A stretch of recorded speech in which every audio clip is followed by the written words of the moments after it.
So I noticed that quite a few people took objection to my video yesterday.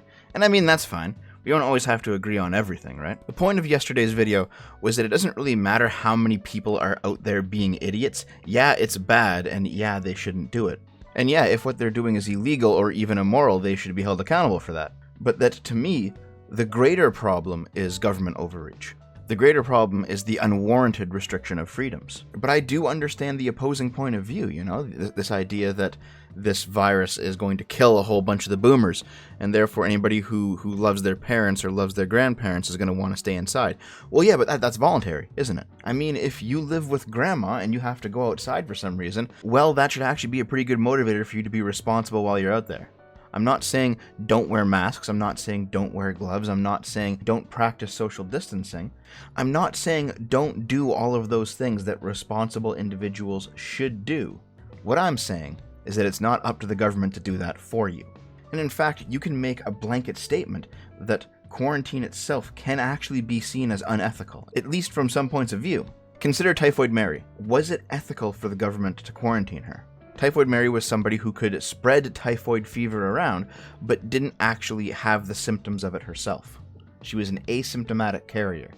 And in fact, she was a carrier of this disease from the time that she got it up until the end of her life. She worked as a cook, and for a while at least, she didn't know she was capable of spreading the disease. The government put her in quarantine for 3 years, and after those 3 years were up, she was ordered not to work as a cook again. But it turns out that she just didn't believe the diagnosis, went back to work as a cook, caused another pandemic of typhoid fever, and then was put into quarantine for the rest of her life. Now you really have to ask yourself, did she do anything wrong? I don't mean did she cause suffering, she obviously did, but did she consciously do anything wrong? Before the first quarantine, the answer is obviously no. She didn't know. She didn't know what she was spreading. She didn't know what was going on. And to be honest, to a working class woman, completely uneducated, living at the turn of the century, this idea that you could spread disease to everyone around you while not actually suffering from the disease yourself, that would seem quite unbelievable to someone like her. I can actually understand why, at least in that situation, she wouldn't believe that diagnosis. We would obviously believe it today because we're all more educated, but she didn't have that privilege.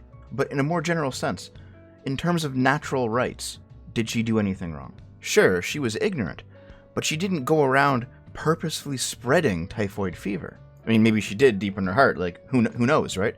But as far as we can tell, she just didn't understand what was going on. And if there's no intent, and if the person reasonably believes that they're not the problem, and that person simply exists in public, is there any guilt? Or maybe we can formulate it like this. If there is some quality that a person has that is endemic to them, that is, it's simply part of them and they can't remove it or change it, and their simply existing in public causes massive problems for other people, who do you blame for that? If you blame the individual for that, then you start to go down a whole bunch of terrible roads. You can definitely have an individual of a minority race and then have it be their fault that they exist because the majority doesn't like them and they walk down the street or something. This is obviously not the same situation as someone who asymptomatically carries a virus. I know that. But if we're going to start blaming people for things that they do not actually do, but simply happen around them because they exist outside, there is definitely a slippery slope there. Of course, at the same time, even though I might excuse Typhoid Mary back in her day, I wouldn't excuse her now, because nowadays we do have education, and people generally do know about germ theory in a way that they didn't 120 years ago. You know, when it turned out that Rand Paul had an asymptomatic variant of coronavirus, he was smart enough and educated enough to self-isolate. But I also do think that it's important to note that he did it himself. It was the right thing to do, but the government didn't order him to do it. There are going to be some people who listen to this video and, for some wild reason, think that I'm just being pro-spreader or something. That's definitely not the case that I'm making here. The case that I'm making is that forcibly quarantining someone always infringes on their individual rights. And yes, that just might be required sometimes. Like in the case of Typhoid Mary, where people were getting sick and dying all around her constantly no matter where she went. But the state cannot simply use that power whenever it likes. It has to be only the most serious of cases. And frankly, I don't think coronavirus is the most serious of cases. The Asian flu of 1958 killed an estimated 116,000 Americans, back when the US only had around 150 million people in it. But the country didn't shut down. civil liberties were not suspended. 2009's swine flu, otherwise colloquially known at the time as H1N1, killed over 500,000 people worldwide, infected nearly 1.5 billion, and yet we didn't close things down. Not only that, the pandemic was not pinned on Obama, in the same way that the media seems to be trying to pin this one on Trump.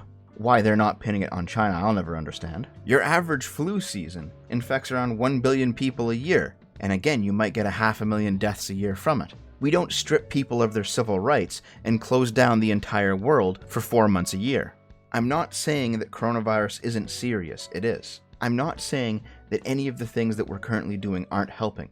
They are. I'm not even making a purely economic argument, although that's definitely part of it. I think if we keep ourselves locked up for more than a few more months, there will be a massive worldwide depression that will kill more people than the virus ever will. But I'm not even making that argument this time. What I'm saying is, how many governments have actually ever given up the emergency powers they've seized during a crisis? Was the Patriot Act repealed after Al-Qaeda was routed in Afghanistan? Did the NSA, with the help of big tech, ever actually stop collecting your data? Or listening in on your phone conversations or reading your private messages? I'll definitely have a video coming up about what these authoritarians are doing on the ground. We can take a look at it in greater detail then. But the point is that it's not worth it. Like I said in my last video, I could catch this virus and die from it, and on my deathbed I would stand by it. That it is not worth throwing away our civil liberties over this. There's also a practical argument too. For some reason there's a lot of doomerism going around because of this whole reinfection thing. People are getting reinfected. The honest truth is, the reinfection thing is probably just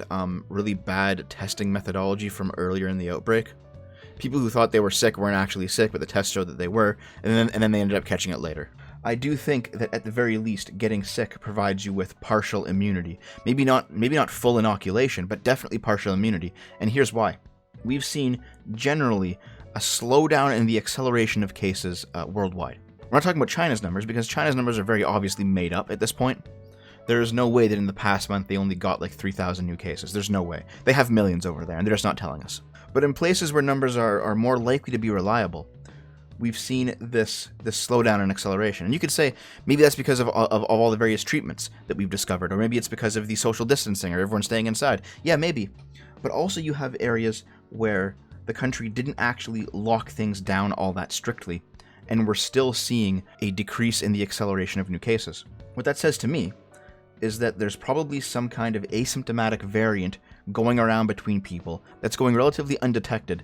No one's really knowing that they have it. No one's really knowing that they're spreading it, and that it's conferring at least some partial resistance, because then those resistant people can't actually get any more serious cases that would then cause them to have serious symptoms, go to the hospital, get tested, get officially confirmed. If places that have no lockdown and little to no social distancing are still experiencing a slowdown in the acceleration of cases, either the official numbers are just completely made up, which is possible, or there is this asymptomatic variant that is slowly inoculating the world's population.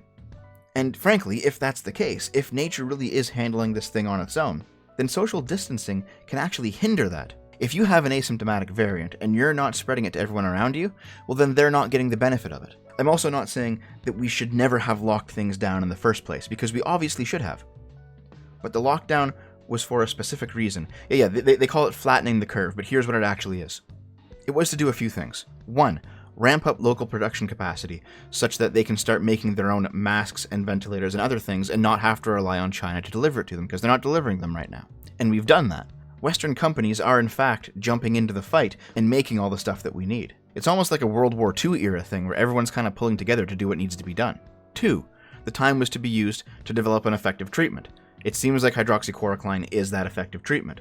It's not a vaccine or anything, you can't take it before you get it, and please don't go drinking the aquarium cleaner or whatever it was. But it does seem to be an effective drug that you can take while you have it.